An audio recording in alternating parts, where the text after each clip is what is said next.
15व्या आणि 16व्या शतकामध्ये संत शिरोमणी गुरु रविदास महाराजांचा जन्म झाला. भक्ती पर्व त्यावेळेला होतं, ज्याला भक्ती मुवमेंट म्हटली जाते. जर इतिहासामध्ये आपण जर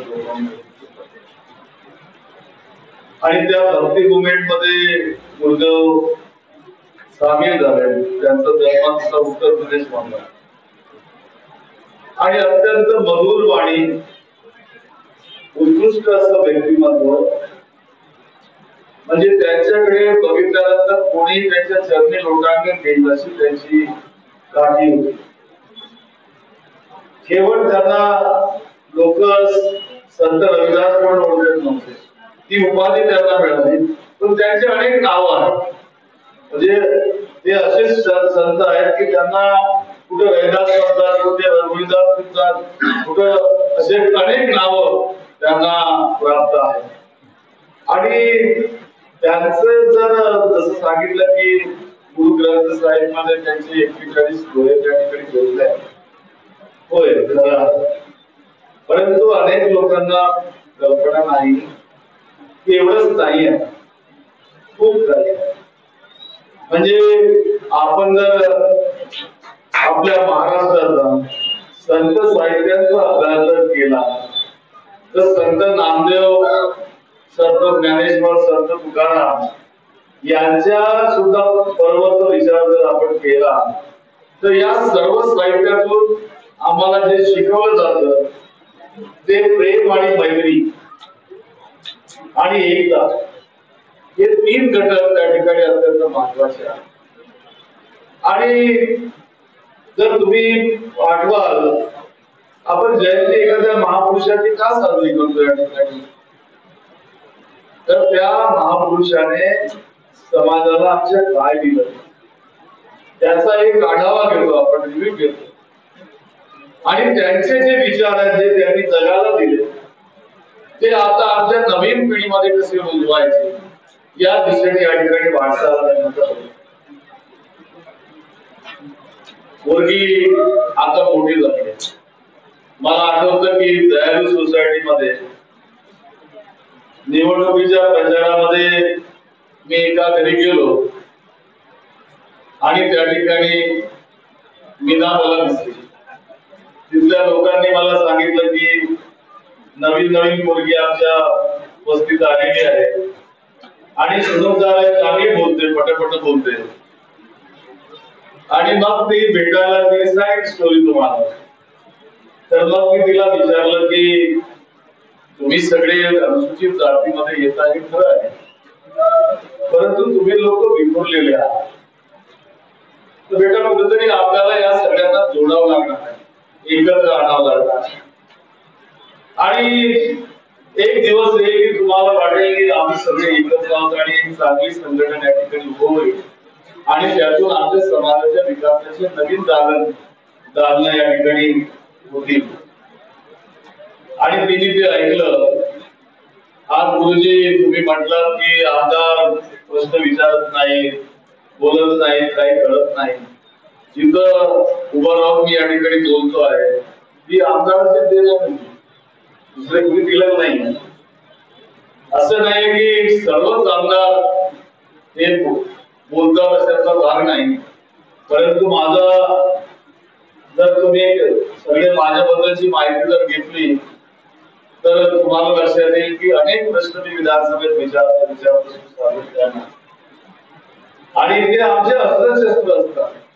लक्षवेधी असो, प्रश्न असो, चर्चा असो, एक अर्ध्या तासाची चर्चा, 1 तासाची चर्चा, ठराव असतो, हे सगळे आमचे अस्त्र आणि शस्त्र असतात जे ज्या वेळेला ज्याची आवश्यकता असेल ते आम्ही बाहेर काढतो.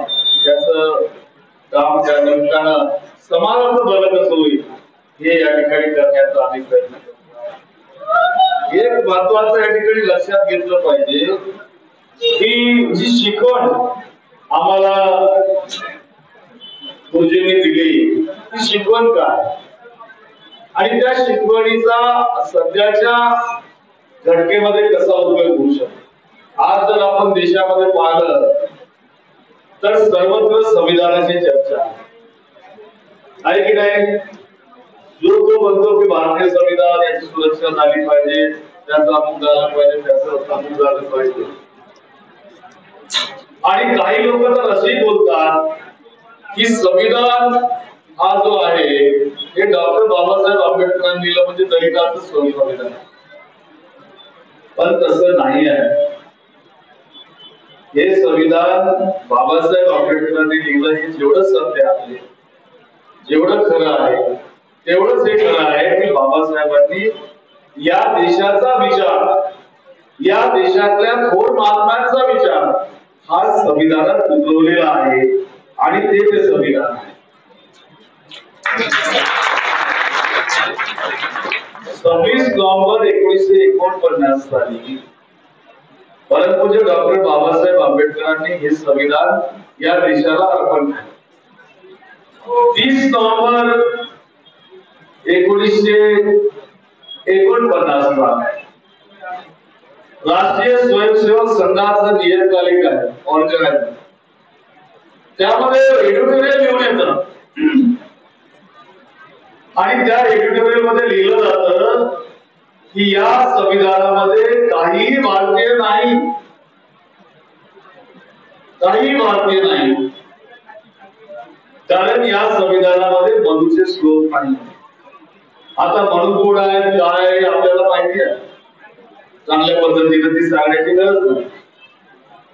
काही लोक असेही म्हणतात 40 सभेमध्ये की नितीन राऊतांना संविधान माहिती नाही, असंही आहे. होय, अनेक लोकांना अजून संविधान माहिती नाही. आम्ही जो संविधान जागर अभियान या ठिकाणी चालवतो, त्या जागर अभियानाच्या माध्यमातून कॉलेजेस, शाळा, मोठमोठ्या वस्त्यांमध्ये जाण्याचा आमचा योग आम्हाला आला. अनेक मेडिकल कॉलेजच्या स्टुडंट्सला 26 जानेवारी आणि 15 ऑगस्ट याच्यामधला फरक माहिती. त्यांना स्वतंत्रता कधी मिळाली म्हटलं तर 26 जानेवारी सांगतो. आणि आपल्या देशात लोकशाही कधी प्रस्थापित झाली तर म्हणजे 15 ऑगस्ट. अशी लोकांमध्ये कन्फ्युजन असतं. तर जे जात्यात आहे ते बोलतात कसं येईल, तर जोपर्यंत जे संस्कार असतात ते संस्कार आम्हाला शिकवले जाणार नाहीत तोपर्यंत ते कळणार नाही. आपण जर संत साहित्याचा अभ्यास केला, दूर कशाला जायचं हे तुमच्या मागेच लिहिलंय भिंतीवर. काय लिहिलंय? ऐसा चाहू राज में मिले सबन को अन्न, ऐसा चाहू राज में मिले सबन को अन्न, छोटे बडे सब बसे रैदास रहे बसे. याचा अर्थ की भारताच्या संविधानाच्या बेंबलमध्ये काय दिलं? स्वातंत्र्य, समता आणि बंधुता दिलाय ना.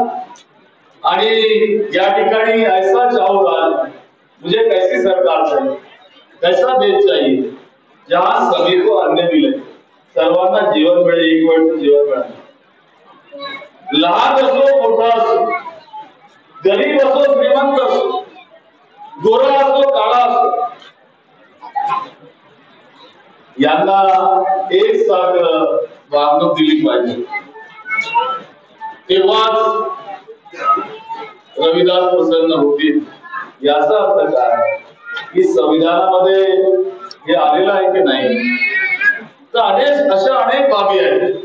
आता बेगमपुरा हा काय प्रकार आहे? तो एक देशच होता त्यावेळेला, अनेक जाती धर्माचे लोक त्यामध्ये होते आणि त्याला संत रविदासांनी मोठ्या प्रमाणात एकसारखी वागणूक देऊन एका याच्यामध्ये माळेमध्ये गुंतलेलं.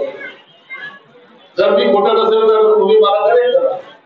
शिक्षणाच्या बाबतीत सुद्धा त्यांनी ती भूमिका घेतली जी डॉक्टर बाबासाहेब आंबेडकरांची भूमिका आहे, जी महात्मा ज्योतिबा फुलेंची भूमिका आहे, जी सावित्रीबाई फुलेंची भूमिका आहे. तर एवढा महान संत ज्यांनी त्या काळात ते दोहे लिहिले, त्याचं रिफ्लेक्शन संविधानात आहे की? मग हा संविधान एकट्या दलिताचा होतो का? या देशाचा होतो? हा संविधान देशाचं संविधान आहे. 648 वर्ष पूर्व गुरु रविदास महाराज जी का जन्म हुआ और आज भी हम उनकी जयंती मनाते हैं। दिन ब दिन मैं ऊपर आंखों में देख रहा हूँ कि छोटा सा कस्बा इकट्ठा होते हुए चला गया है। अभी ये सैलाब के रूप के अंदर में यहाँ पर गुरु रविदास महाराज की जयंती मना रहा है। ये बहुत बड़ी यात्रा निकलती है, शोभा यात्रा निकलती है। सभी लोग घरों से निकल कर बाहर में रास्ते में आकर गुरु रविदास महाराज की जयंती मना रहे थे। ये पर्व अभी अभी हमको देखने को मिल रहा है। पिछले 3-4 वर्ष से ये सातत्य रूप से यहाँ पर ये पर्व मनाया जा रहा है। मुझे बड़ी खुशी होती है। गुरु रविदास महाराज जी का सबसे पहला मंदिर डॉक्टर बाबा साहब अम्बेडकर जी ने दिल्ली में बनाया था और ये मंदिर उन्होंने बनाने के बाद भी केवल उनके विचारों को उन्होंने अपने पास ही सीमित न रखते हुए उन्होंने संविधान के अंदर में गुरु रविदास महाराज जी के समता स्वातंत्र ममता और न्याय के विचारों को संविधान के अंदर में समाविष्ट भी किया है और उनके विचारों के आधार पर ये संविधान पूर्ण हुआ है और हमको सभी को एक जैसा अधिकार गुरु रविदास महाराज जी ने जैसा कहा है कि कोई छोटा नहीं कोई बड़ा, हम एक साथ में बैठे और एक साथ में बैठकर अन्न प्राशन करें और अन्न प्राशन करने के बाद भी उससे सबसे अच्छा आनंद गुरु रविदास महाराज को होता है, प्रसन्न होते हैं। ये जो उन्होंने वाणी कही है 40 से ज्यादा यानी 41 दोहे जो है गुरु ग्रंथ साहिब के अंदर में हर रोज हर गुरुद्वारा के अंदर में उन्हें याद किया जाता है। इतने बड़े महान संत हमारे समाज में हुए, उन्होंने कुछ नेता को हमें पाठ दिया ही, वो पहले का समानता का पाठ उनको दिया है और कुछ जो है समाज से कैसा निकलना चाहिए उसके बारे में भी उन्होंने कुछ तर्जुमानी हमको बताया। उसके आगे जाकर उन्होंने अंतःसंचार की उपलब्धि बहुत बड़ा प्रहार किया था। मैं यह चाहता हूँ कि हमारा समाज गुरु रविदास महाराज जी के विचारों को पढ़े, उसको आत्मसात करे, आचरण में लाए और उनके बताए हुए मार्ग के ऊपर में विचरे, उसके अंदर में हम उन्नति के रास्ते में निकल चाहिए। उस वक्त ज्ञान की बात करने की बड़ी बात गुरु रविदास महाराज जी की, उनके जो विचार है विज्ञान से वो बराबरी करते हैं और इस कारण से गुरु रविदास महाराज जी के विचारों को हमने आत्मसात करना ये समय की मांग है और हमारे जितने भी युवा के उन्होंने गुरु रविदास महाराज के विचारों को आत्मसात करके आपने केवल अपना खुद का विकास नहीं करना चाहिए बल्कि पूरे समूचे समाज का विकास करना चाहिए और देश के हर व्यक्ति का विकास करने के अंदर में हाथ बढ़ाना चाहिए। आज संत शिरोमणी गुरु रविदास महाराजांची 648वी जयंती, या जयंतीनिमित्त मी सर्व बांधवांना शुभेच्छा देतो। मी ज्ञानेश्वर काकडे, राष्ट्रीय चर्मकार महासंघ नागपूरचा सचिव, इथे जरीपटक्याला संत रविदास जयंतीनिमित्त सोहळा आयोजित केलेला आहे। त्या सोहळ्यासाठी मोठ्या प्रमाणावर बंधू भगिनी सहभागी झाले आहेत।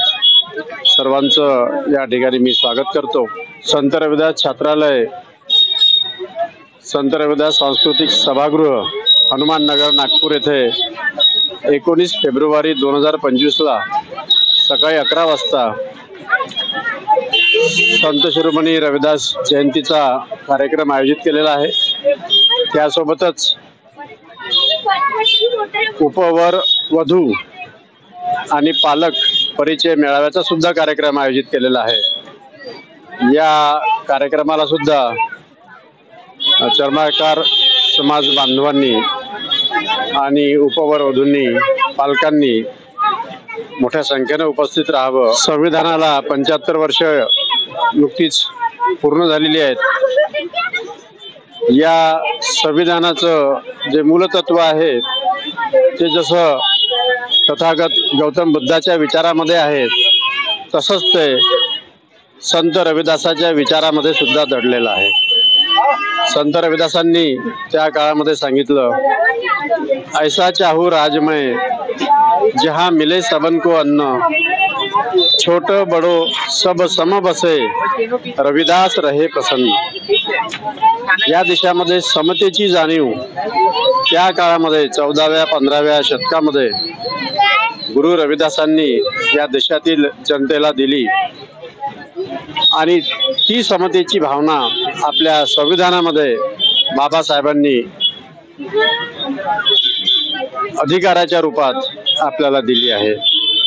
तसंच या देशातला कोणताही व्यक्ती हा उपाशी राहू नये, प्रत्येकाला अन्न मिळावं याची सुद्धा तजवीज बाबासाहेबांनी या संत रविदासाच्या दोह्यातून घेतली आहे असं म्हटल्यास वावगं होणार नाही.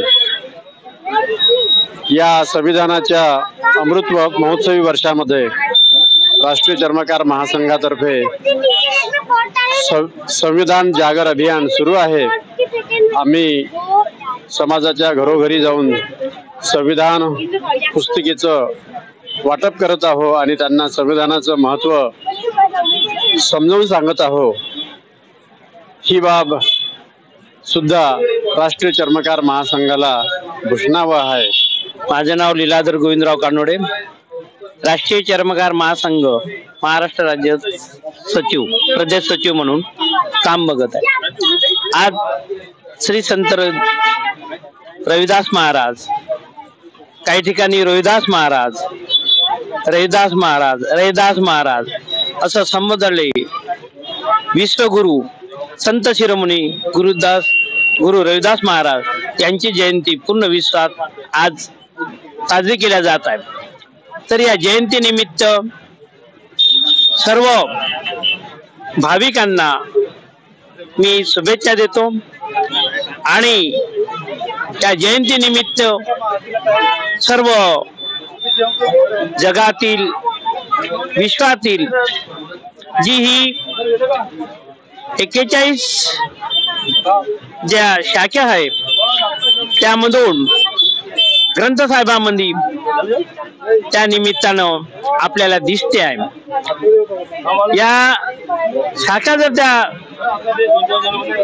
ग्रंथ साहेबांमध्ये नसत्या तर समाजात जे रविदासाचं साहित्य आहे पूर्ण मनुवाद त्यामुळे आपल्याला मिळते आहे. ऐसा चाहू राज सबको मिले अन्न, सब रविदास रहे प्रसन्न. हा जो दोहा आहे या दोह्याच्या आधारावर डॉक्टर बाबासाहेब आंबेडकरांनी जी घटना तयार केली आणि त्यांच्या दोह्या म्हणून ते घटनेमध्ये सार जो उतरवलेला आहे या ठिकाणी आपल्याला दिसते आहे. म्हणून ह्या घटनेचा जागर, घटनेचे 75 वर्ष पूर्ण होत आहे. या निमित्तानं राष्ट्रीय चर्मकार महासंघ पूर्ण महाराष्ट्रामध्ये प्रत्येक घरी जाऊन या घटनेच्या प्रती आम्ही त्या ठिकाणी त्यांचा सार उतरवून आम्ही सर्वांना जागृत करत आहोत.